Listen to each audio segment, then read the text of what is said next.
Hello friend, good morning. कैसे हैं आप? उम्मीद है सब बड़े मज़े में होंगे, भले चंगे होंगे। तो मैं हूँ रेखा, आप सभी का मेरे चैनल रेखा मुंबई ब्लॉगर में स्वागत है।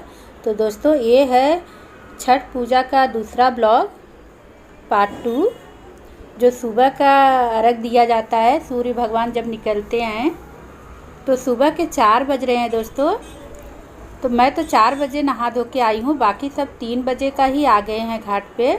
तो देख सकते हैं सब पहले के आए हैं, सबका दिया बाती और पूजा पाठ सब स्टार्ट हो गया है और सब गा रही हैं गीत वगैरह। तो सुबह के 3 बजे सब आ गए हैं और लगभग सुबह के 7 बजे तक सब घाट पे पूजा पाठ करेंगे। तो इधर देख सकते हैं सब सेल्फी वगैरह ले रहे हैं। मैं भी बैठी हूँ और मीला भाभी आ गई हैं। मेरी भाभी अभी नहीं आई हैं, तैयार हो रही होंगी।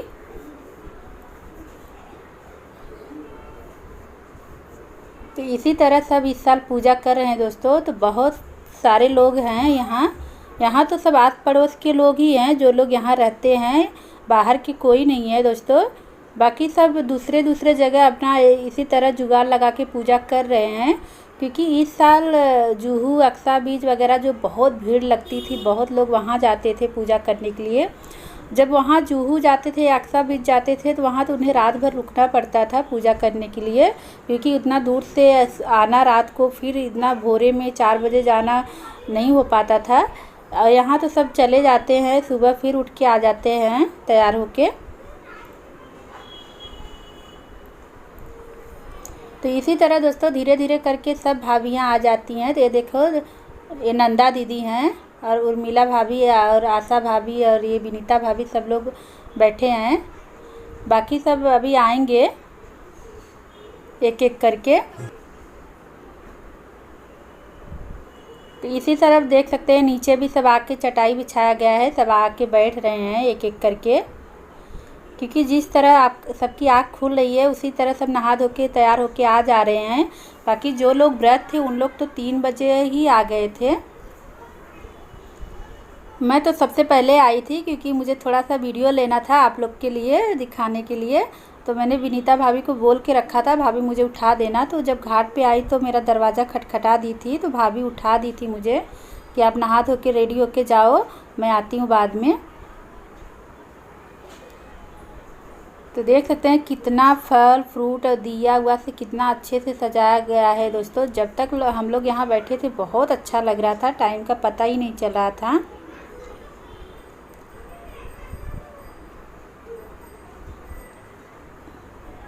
इसी तरह दोस्तों छठ पूजा के टाइम में हर साल यहाँ आ ही जाती हूँ अपने मायके। तो ये देख सकते हैं मैं बैठी हूँ, सेल्फी ले रही हूँ, तो वीडियो हो गया। तो अभी सब अपने अपने फ़ोन में थोड़ा बिजी हो गए हैं और बाकी लोग बात कर रहे हैं।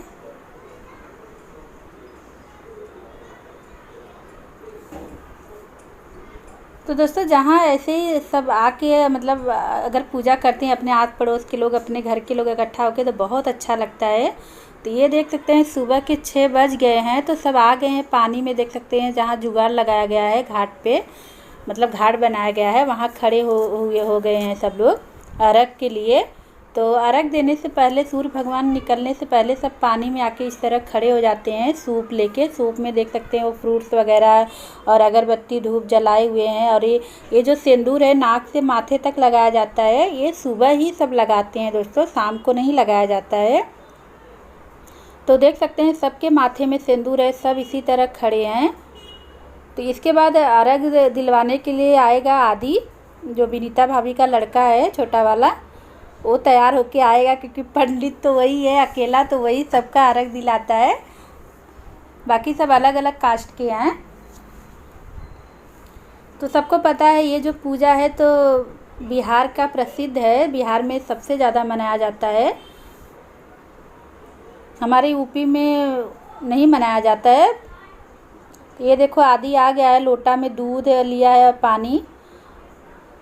तो सबको एक एक करके अर्घ दिलाता है। बाकी जिसके घर पे लड़के हैं या आदमी हैं उन लोग भी दिलाते हैं, ऐसा नहीं है कि आदि ही दिलाता है।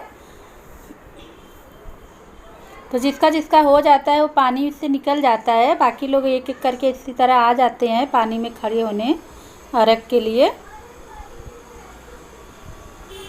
तो ये देख सकते हैं आंटी जिस तरह ले रही हैं, इसी तरह दूध हाथ में रखा जाता है, फिर गोल गोल ऐसे घूमते हैं। अर्घ इसी को बोलते हैं, अर्घ देना। और एक ऐसे सूर्य भगवान की तरफ भी लोटा देते हुए करते हैं। तो इधर देख सकते हैं मेरी भाभी और नीतू भाभी बैठी हैं, मस्ती कर रही हैं। लोग अलग से आके बैठ गई थी इधर। इधर इन लोग की मस्ती चल रही है। बाद में मैं भी आ जाती हूँ इनका वीडियो लेने। इसके बाद सिंदूर लगाने का रस्म चालू हो जाता है। जो लोग पानी में खड़े थे उनका पहले से लग चुका था, तो अभी जो एक्स्ट्रा हम लोग जैसे आए हैं, जो लोग व्रत नहीं हैं, तो सारी सुहागनों के इसी तरह सिंदूर एक दूसरे को सब लगा रहे हैं। तो भाभी मुझे भी लगाती हैं। ये देख सकते हैं नाक से लेके माथे तक। तो मैं भाभी को बोल रही, भाभी थोड़ा सा ही लगाना, ज़्यादा मत लगाना। एक एक करके सब भाभियाँ लगाती हैं तो ज़्यादा ही हो जाता है। और क्या होता है, मैं लगा के जाती हूँ, मुझे इतना नींद आती है क्योंकि मैं 4 बजे का उठी रहती हूँ, तो मैं लगानी सो जाती हूँ, पोंछती नहीं हूँ। और जब मैं उठती तो मेरे पूरे फेस पे फैल गया रहता है। तो भाभी बोलती मुँह धो के सोना चाहिए था ना। मैं बोली नींद आ रही थी तो मैं ऐसे ही सो गई तुरंत, क्योंकि इसे तुरंत पोंछना नहीं रहता है दोस्तों, सुहाग का ही रहता है। तो लगाने वाले ही बोलते हैं कि तुरंत मत पोंछना, तो थोड़ी देर के बाद ही, मतलब नाक से या माथ से तो हटाना ही रहता है, और मांग में तो भरा ही रहेगा। तो इसी तरह सबका प्रोसेस चालू होता है। कोई भी लेडी छुट्टी नहीं है, सबके माथे में लगाया जाता है सिंदूर ये वाला। वैसे सच बताऊं तो मुझे इस तरह का बहुत पसंद है, मेरा फेवरेट सिंदूर है इसे लगाना, मुझे बहुत अच्छा लगता है। रोज़ लगाएंगे तो नहीं अच्छा लगेगा, पर ऐसा कोई मतलब त्यौहार रहता है तो ये तो प्रसिद्ध है, ये सिंदूर इसी त्यौहार में लगाया जाता है। बहुत लोग तीज में ही भी लगाते हैं, हमारे यहाँ तीज बहुत प्रसिद्ध है, पर हम लोग नहीं लगाते हैं। बहुत बिहार के लोग लगाते हैं तीज में भी। तो ज़्यादा करके मैंने छठ में ही देखा इस तरह का सिंदूर लगाया हुआ। तो अगर किसी के माथे में अगर इस तरह सिंदूर लगाए तो समझ में आ जाता है कि ये छठ का ही फ़ोटो है। तो इधर भाभी लगा रही हैं और मेरा पैर पकड़ रही हैं, क्योंकि इनके यहाँ ननद का भी पैर पकड़ा जाता है। मैं भाभी से बोल रही हूँ कि भाभी मैं आपसे छोटी हूँ, मैं पकड़ती हूँ। तो बोली नहीं, हमारे यहाँ ननद छोटी हो या बड़ी हो, ननद का पैर पकड़ा जाता है। इसके बाद एक और भाभी आ जाती हैं, ये भी मेरी बाजू की भाभी हैं, ये भी सबको लगाती हैं इसी तरह सिंदूर। तो लगभग आधा घंटे तक तो ये सिंदूर का ही प्रोसेस चालू रहता है, एक दूसरे का लगाने का। और जो लोग व्रत रहते हैं वही सबसे पहले लगाते हैं। तो देख रहे भाभी सबका पैर पकड़ती हैं। इसके बाद पूजा समाप्त हो जाता है। तो ये देख सकते हैं फिर बच्चे क्या करते हैं उस पानी में। तो अब मिलती हूँ मैं अगले वीडियो में, तब तक के लिए नमस्कार दोस्तों, अपना ख्याल रखें, स्वस्थ रहे, मस्त रहे।